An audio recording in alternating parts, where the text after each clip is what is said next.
We have a quorum, Madam Chair. Awesome. Thank you so much. Good afternoon, everyone. Since we've got a quorum, we'll go ahead and jump into item number 2, which is approval of the August 22nd meeting summary. Move approval of the summary. Awesome. Thank you, Bob. If I could get a second.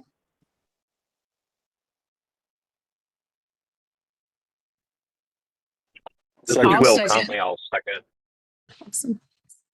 Thank you so much. All those in favor? Aye. Aye. Aye. Aye. So I think maybe we should do all opposed next time. We'll go to item number 3 under information, update on the 2050 regional transportation plan. And Will, I think you and Kinley Horn are taking that for us today.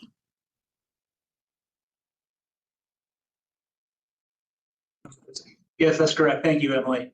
I'll get started on this. I think our consultant from Kinley Horn is still in the process of logging in. I have the first couple of slides, so I'll just go ahead and get started, and hopefully she'll be able to join us shortly. Next slide, please. Thank you. So this is an information item that serves as an additional update to CAMPO's development of the 2050 Regional Transportation Plan, the RTP. Previous updates we've provided to TAC have included a summary of the plan purpose and timeline, a discussion of goals and objectives for the plan, as well as a summary of the project call process, which began in June and closed in August. And then just at the last TAC meeting, I provided a summary of the projects that we received through the project call process and some of our early activities to review and score those materials. We are continuing to work on that in the background. The purpose of today's meeting or information item is really just to provide an update specific to our development of the fiscal constraint methodology. So this covers the way in which we are going to estimate revenue for the region that will then determine how we address the constrained project list. The rest of this this presentation I'm going to turn over to our consultant from Kinley Horn, Allison Fluitt. Allison, are you there?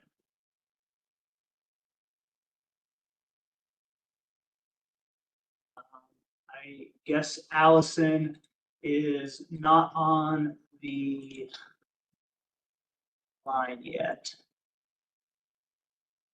Okay.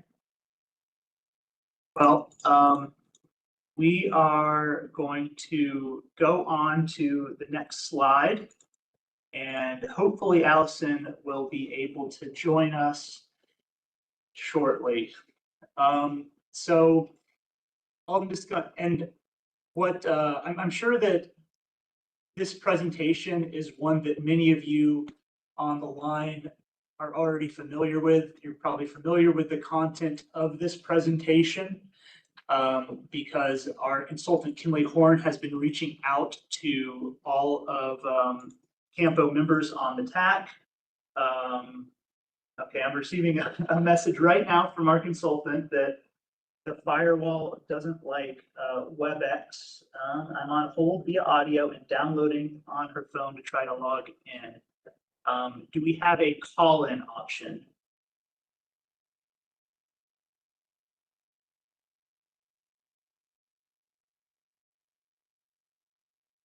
While we search for that, She'll need to log into WebEx.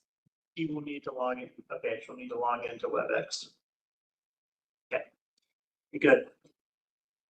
So over the past couple of months, our consultant has been reaching out to all members of the TAC to schedule meetings to discuss revenue estimation.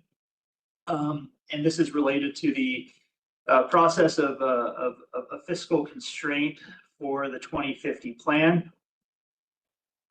So there's really a lot of different ways in which we are taking fiscal constraint into account. So first, we are sorry, excuse me. I'm a little bit less familiar with this presentation than our consultant. I think in the meantime, while we Well, I wait think for- Allison should be in the meeting now. Oh, she is? Allison? Hi, I am here. Can you Yeah, all there hear she me? is. Yes, we can hear you. Thank you.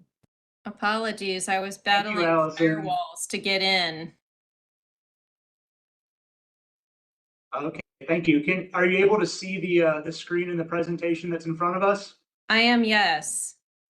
Okay, thank you. So I've introduced, covered the introduction slide. I've introduced you as our consultant for this process, and I was just handing it over to you, and you came at a great time because I was about to just move forward to the end of the presentation, to the part of the presentation that I'm familiar with. Very good, Will. Thank you for teeing that up. And again, apologies for my delay. Yeah, I think we just wanted to take some time today to just walk everybody through some of where we are with the process to move through fiscal constraint, and essentially both with the project call and then looking at this from the revenue development side as well. So just starting out here with a basic overview, really when we're talking about fiscal constraint, we are thinking about, this is of course our federally required process. And we know that to do this, we are essentially looking at understanding what projects are going to be out there and regionally significant, and then also developing a reasonable expectation of future funding levels from a revenue perspective that are going to align with those projects. And so you can kind of see the various different steps that are a part of all of this, and we'll get into some of these in more detail here in the following slides. But essentially taking us all the way from the project call, which many of you have already been a part of, and thank you for all of your efforts in providing information as a part of that, and then moving into the scoring of those project applications. And then the other side of this equation where we think about our revenues and that comparison of revenues to needs. I did want to introduce just a couple of terms here because they're going to come up a couple of times as we get into the presentation. In that last box there, we talk about determining our constrained and illustrative projects. And I think that that's important for us to think about kind of those two sides of the coin. We have our financially constrained projects. Those are the ones that we expect to be funded within the 2050 horizon year and to align with our anticipated funds. And then also the illustrative projects, which are those that we do not expect to be able to fall within our 2050 horizon year, but are still projects that have been identified as needs for the plan and that we kind of retain as illustrative. And we'll talk a little bit more about those later.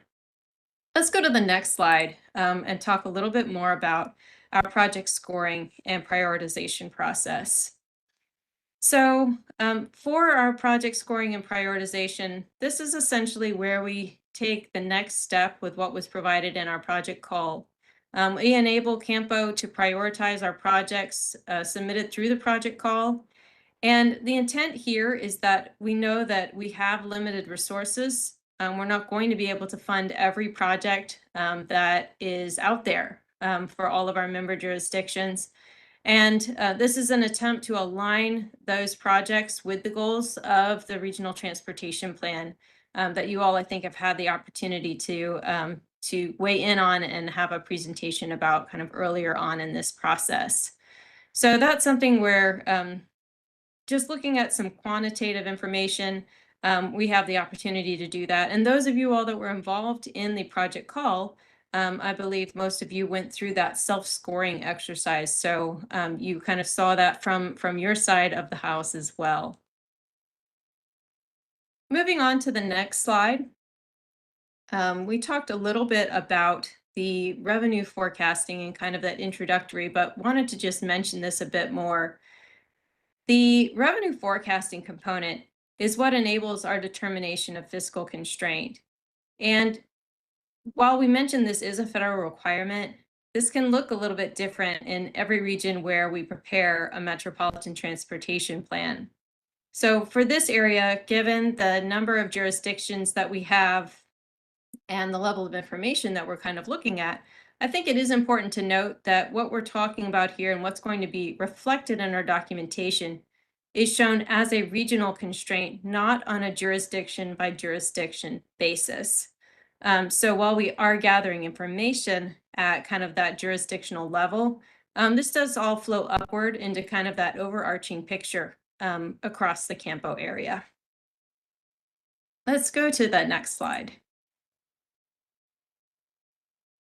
So thinking about revenue forecasting, we think about this in 3 different ways. We think about this in terms of our local funding, and then also state and federal funding as well. So we'll start with the local side because the intent is to gather as much information as we can to kind of help support the comprehensive picture of what revenues look like across the region. And to do that, we kind of approach that in several different ways. One of the approaches is through coordination. So we've had the opportunity to meet and coordinate with many of our jurisdictions and also agency partners as we put this together. And as a complement to that, looked at data from many of you all, whether that be your capital improvement programs, your budgets, transportation master plans, and other supportive documents. And I think that's particularly helpful. We start from a place, I think, of strength with all the good work that has been done locally. And that helps us to understand and kind of pair that with the insights that we gain through this coordination so that we can think about how you may be expecting some of your revenues to grow in the future and some of the particular concerns or needs that you want to see that aligned with. So we are able to essentially look at this. It kind of boils down to looking at this in one of 2 ways, or possibly both ways. Thinking about the past, what have our historic revenue levels been? And can we draw some inferences from there? Or where it's available, looking at our current or programmed revenues, maybe forecasted out into the near future, and using that as our starting point from which to forecast out to 2050. So going to the next slide, we start to get a sense of— Allison, just before we go to the next slide, I noticed that we have a question from Bob Day. Didn't know if we wanted to answer that before we moved on. Absolutely. In the previous slide, I want to get some clarification here. Reviewed as a regional constraint, not on an individual jurisdiction basis. Are you implying that you're going to take the Williamson County road bond projection of dollars and use that as a regional number and not have Williamson County be making its locally funded project selections? That's a good question, Bob. Thanks for asking. No, that's not the intention with kind of that that statement. Really, what we're talking about here is more about how we're reporting all of these things at the end of the day, which is kind of looking at that higher level. One thing I will say is for some of our local revenues, we are certainly respectful of and cognizant of the fact that those local revenues are both generated in and spent within our local jurisdictions. And so the intent is not to blend those over the varying jurisdictions. Thank you very much. One additional question, sorry to interrupt again. Are you looking for, and this is to try to prepare for our conversation with you, are you looking for maintenance dollars also? In some years, there's been a discussion of maintenance. In other years, there has been less a discussion of maintenance dollars. So could you please address that for us? Yeah, thanks, Bob. Great question. Yes, if possible, if you do have a sense of where your local maintenance dollars are, we would love to have that information to, again, just carry that reporting forward. It is helpful for us to have that holistic perspective of not just the capital dollars that are being spent, but also the operations and maintenance.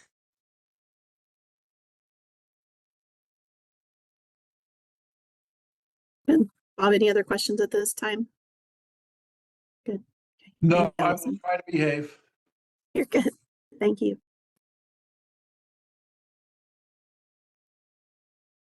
All right, let's go ahead and go to the next slide. So just to kind of give a greater sense, I mentioned that what we're kind of doing here is a blend of some data mining and then also some of that particular correspondence and jurisdictional interviews that we are having with various folks around the area, not just our cities and counties, but also our agency partners. So we have had the opportunity to correspond with all of our larger cities and all of our counties. And we do have a couple of meetings that are kind of forthcoming. I believe we're actually meeting with Round Rock later today.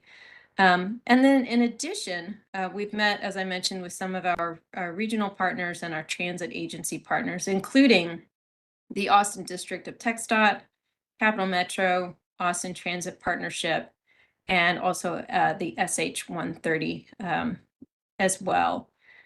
Something that I'll also note, you see the other outreach listed. We've had also the opportunity to correspond with some of our less populous jurisdictions in the area, just to understand if there are opportunities for future funding sources that may result in a larger change in some of those areas. And so that was some of the intent in just kind of reaching out to some of those folks so that we can capture something of note from a local funding perspective, if that's going to be pertinent to what we're doing here. So again, thank you to all of you all that have had that have corresponded with us. We definitely appreciate the information. And at this point in time, really what we're doing is, as I said, combining that with either the information that you all have provided to us through those conversations, or through some of the information that we were able to kind of gather independently that's already out there pertaining to your jurisdiction, so that we can have that picture of local funding to kind of carry forward into our revenue estimation. Let's move on to our next slide now.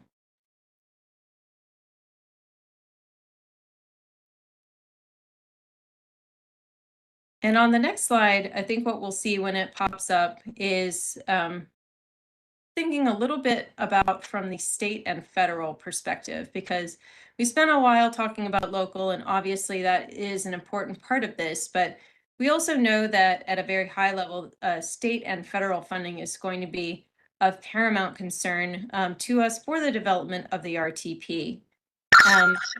We handle this in a slightly different way than what we do for our local jurisdictions. The intent here is to look at the trends that have been identified based on historic and some of the program spending. So we look at the UTP all the way through the 10 years that exists. And then we project revenues looking at some of the identified trends that have already kind of been out there for state and federal funding. Now, something that's really beneficial for us is that there is actually a tool that exists. TTI developed the Trends tool to help with this particular process for revenue forecasting at our metropolitan planning level. This is something that's used by MPOs across the state to kind of help identify what some of those economic trends and forecasts are that are going to pertain to carrying our state and federal revenues forward.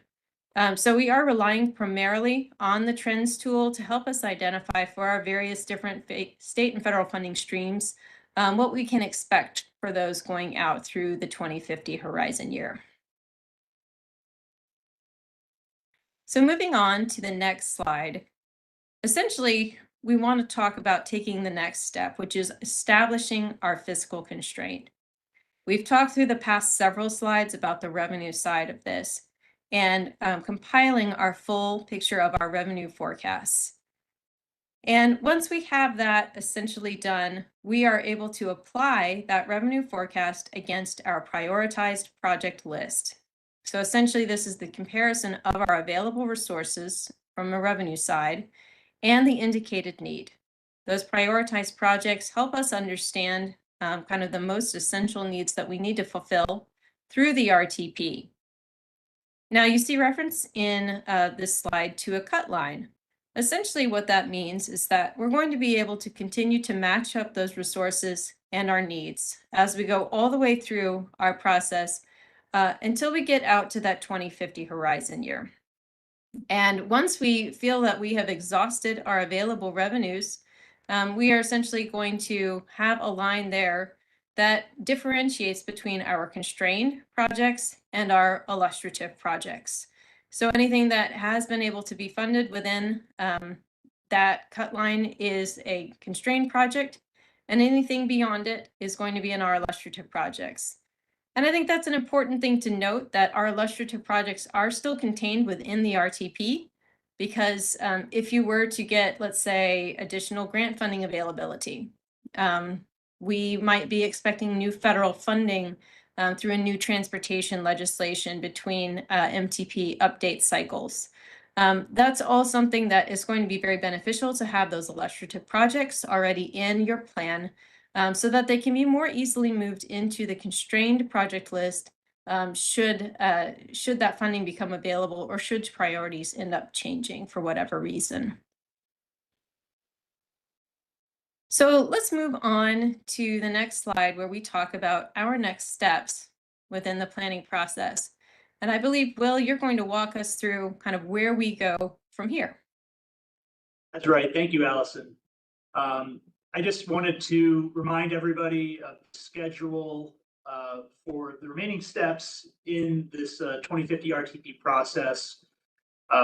We presented these at each of the information item updates, and I think it's just a good practice to keep everybody on the same page with upcoming activities, particularly the next steps in the process that you just described, that you just heard about, which was the methodology that we've developed to estimate revenue to develop a fiscally constrained limit. So the next time you will hear about this will be at October TAC, when we expect to present essentially the estimate of regional revenue, the fiscal limit. Before October TAC, or kind of in the vicinity of October TAC, the first round of public outreach for the 2050 RTP will begin. This says September to November. I believe outreach is starting in October. So that will also be occurring in the near future. The next step at November board, we will be presenting the same draft revenue estimation presented to y'all in October, as well as providing an update on project list development. What's not shown here in this bullet list is in that October-November timeframe, we will be reaching out individually to sponsors to discuss the results of our scoring of the project submitted to us as part of the project call with respect to the fiscal limit. Then by the end of this year, by December, we expect to complete a draft RTP document with the constrained project list. This takes us into next year. Next slide, please. In 2025, this is really the process of bringing the draft plan out to the TAC and the board for information, followed by a second round of public outreach to provide comment on that draft plan, and then the process for taking that final plan and getting it approved. So that will include information items in March and April for the TAC and the board respectively, then followed by a recommendation by the TAC in April of next year, and finally potential action by the board in May. Thank you for your time, and be happy to take any questions. Awesome. Thank you, Will and Allison. Anyone have any questions related to this item? This is Ed Collins. I have a comment regarding estimates, particularly from the funds that are controlled by TxDOT. We've been really fortunate to have some good years of investment by TxDOT, and I would take those into account to give us kind of a rosy estimate. Because when you start multiplying the amount of dollars that were invested in the past several years and for this year, that I used to do the estimates along with Bob Day, so always try to make the best that you can and you have information in the past because we're basically relying upon basically our 5 years since our previous plan. So I would encourage, that to be looked at in a very positive way and see how much money we can get because it's all, I won't say it's play money, but the play money does help you put in projects based on your revenues. Another thing is the CTRMA, when MOPAC was constructed, there's I guess a repayment that's going to be due at some point, I think, during this next plan cycle. And for some reason, my memory comes that maybe there's like $200 million that that is in the bank, I guess. It's a repayment of some CAMPO dollars. And so to make sure to include that in our revenue estimates as well. I don't know, Bob might be able to share a little bit more, but that's kind of my memory of a variety of things that I think that could help us put more product into the plan from the TxDOT revenue side. Thank you. Thank you for that, Ed. Any thoughts or follow up on that, Allison? No, I appreciate those comments, Ed. I think that is a good observation about just kind of the recent trends in the TxDOT funding. And that's something I think that we'll be able to take into consideration as we look kind of through the UTP and think about that kind of the funding level that's going to be estimated to continue forward. So I think that's a helpful observation for sure. I also appreciate that comment about the CTRMA payback. That's certainly something that we'll want to consider. And this is Chad McCone. Also add on to that, it's sort of difficult to forecast some of the funds that we received, especially for 35, since a lot of them were based on discretionary, which is difficult for the trends model to take into account because it doesn't really necessarily, it's more formula based, but there are other tools within trends that we can use to simulate that or to increase funds if that's something that that we find that the board wants us to do or that comes from our discussions here.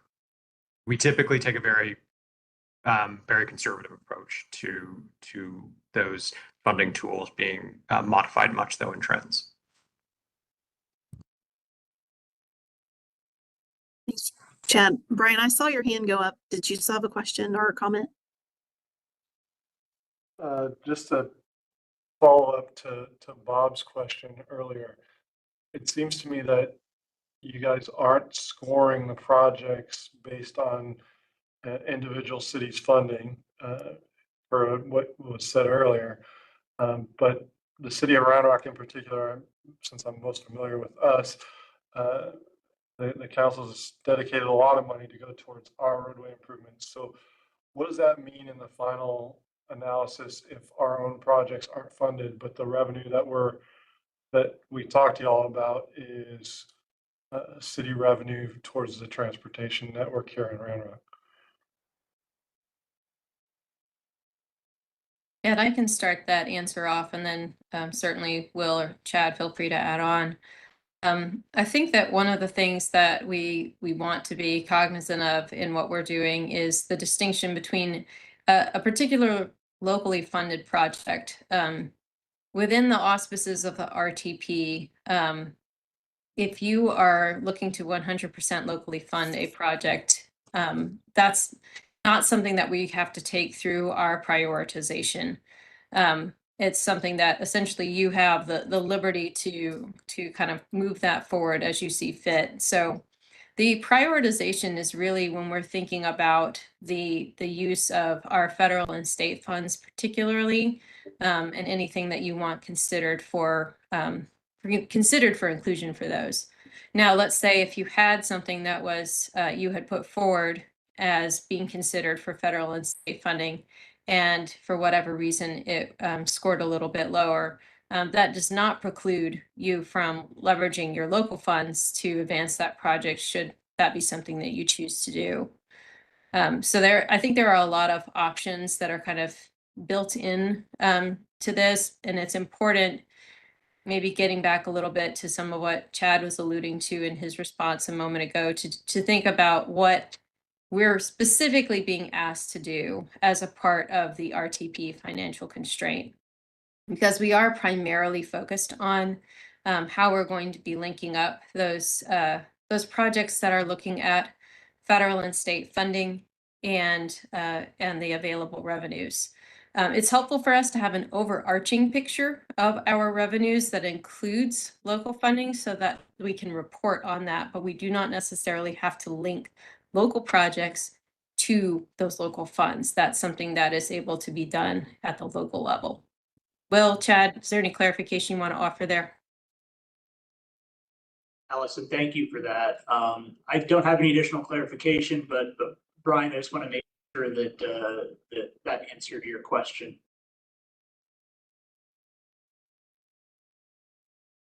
I think so to some degree. I'm just trying to wrap my mind around how we have a conversation with y'all about all our local revenues, but that's not necessarily tied to the project list.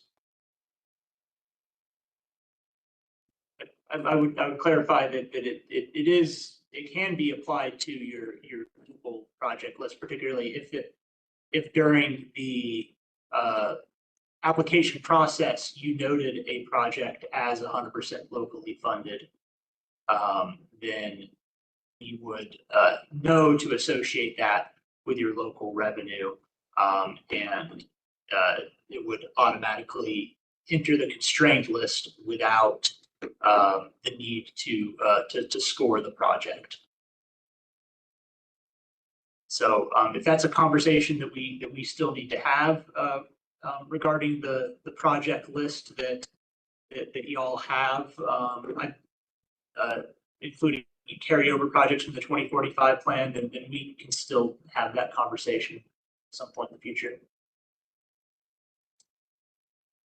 See a question from Bob as well. Yeah. Yeah, first a comment. The process needs to be that y'all score the projects, you make the cut line, and then the locals will look at what projects you have, what have fallen in the, what projects have fallen above the line that you're going to fund, and then we'll allocate our resources to move projects into the constraint list after you've made your selections. So for my friends at Round Rock, you're going to get a chance to pick your projects and take your Round Rock money and apply it where you best see fit. But I would also just encourage the CAMPO staff to not be totally computer driven, but to sit down and have a philosophical conversation with our friends at TxDOT about, over the next 25 years, what is their vision, since the UTP only covers 10, what is their vision for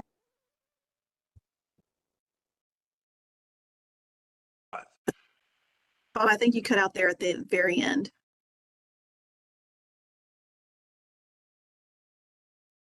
I would hope you would have, CAMPO would have a philosophical conversation with with TxDOT about what the district's vision is for the major corridors over the next 25 years.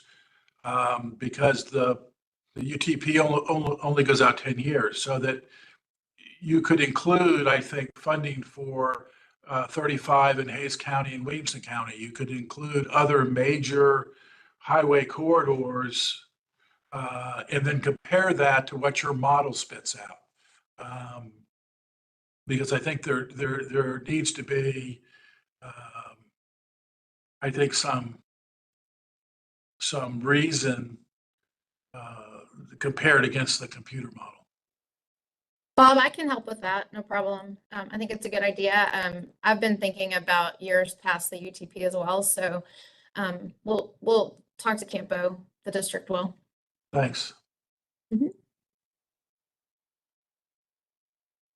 you for that, Bob. Okay, any other comments or questions on this item? Okay, awesome. Will and Allison, thank you so much. We'll go on to item 4, report on transportation planning activities. Chad?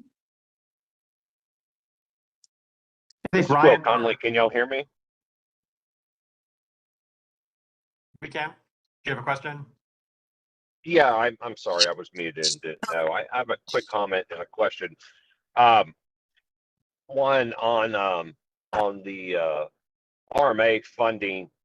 I would remind the committee and the consultants that those are unrestricted dollars, and perhaps the policy board can consider when and if they are going to distribute those funds, if perhaps maybe they stuck with matching and leveraging localized dollars in order to keep those dollars non-federalized.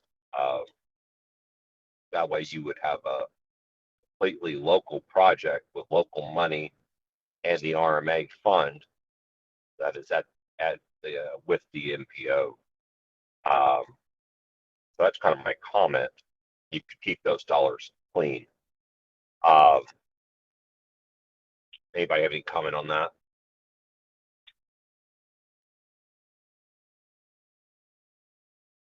Will or Allison?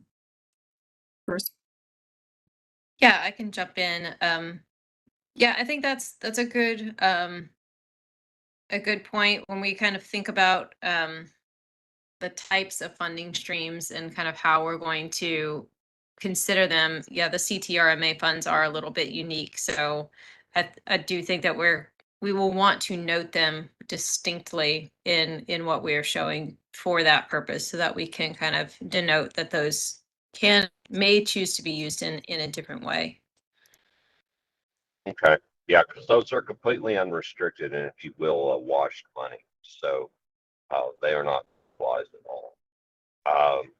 Second, how and what can a county or a city do as far as making local contributions? How is that going to be considered in the ultimate decisions on what projects to fund and to not fund?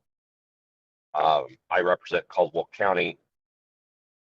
They're hopefully going to pass a bond this November, putting a lot of local dollars on the system, getting a lot of projects shovel ready. You could use us as an example. Of course, there's other counties that have been doing it for a long time, and other cities as well. How do y'all see that being formulated as we move forward and make these decisions on these limited funds? And thank you for that question, Will, and it's a good one. And I know that your strategy right now, because the bond program for Caldwell County has not initiated yet, so there's not been a vote on it. We're kind of in a wait and see point in time, and for that reason, the projects that you've submitted were done to be added to the illustrative list.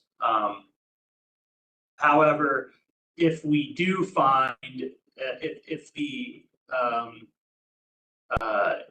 bond election is successful, the plan can be amended to denote that they will be locally funded projects, or that through the bond election they can be completely locally funded. It'll be a relatively simple amendment process, really just filling out a few forms, and it would, I think the first opportunity for amendment for the 2050 plan is going to be in the fall of 2025. So applications for that amendment period would be due at the beginning of the summer, so June 2025. Okay. All right. Thanks, guys. Sure thing. Thank you. There are no other comments on that item. We'll move to item 4. Chad, transportation planning activities. Yeah, sorry, I'm not in the room there. Ryan, I was gonna see, are you online? You had. Yeah, I'm here. Okay, cool, thanks. Hey, so yeah, I just wanted to remind everyone that we have opened the project call for transportation alternative set aside and carbon reduction funding. We are going to have a webinar tomorrow morning. It starts at 10. If you will need to register for that, which is everything is linked on the funding opportunities website or webpage on the CAMPO website. So I would encourage you to join that if you can. We're going to hold a second one in a few weeks as well. As I'm putting together the slides, there's a lot of information to cover. So tomorrow, really, we're going to focus on the readiness aspect of project development for the project call. But what I also want to point out, so we've got $68 million between the two programs to allocate to projects. This is open to the entire region, including the TASA funding, which is the last time we did it, we used to only do it for the urbanized area, but we mimic what TxDOT does, where we have projects and we can fund projects throughout the region. And then also this time next year, we'll be opening up a project call for surface transportation block grant funding. And we're going to have around 200 million or more dollars available in that project call. And the reason I'm bringing that up is that the process for this project call will be the same for the process next year. And I would encourage anyone to go ahead and get started on your SWG projects as well as the TASA projects. And so I would encourage you to pay attention to this project call, even if you're not planning on applying for funding this go around. If you do intend on looking for funding next year, then I would encourage you to join and participate in this process as much as possible. So if anybody's got any questions on that, please let me know. That was really I think Ed, do you have a question on that? Yeah, will the session tomorrow be recorded? Yes. So everything's going to be recorded, transcribed, and we've got a dedicated, if you have any questions or anything for the project call, there's a dedicated email address. It's funding@campotexas.org. You can submit questions there, and all of those, any questions we receive, regardless of who sends it in, that'll be posted to a frequently asked questions a document that we'll update regularly, so that everybody has the benefit of the same information. So absolutely. Thank you.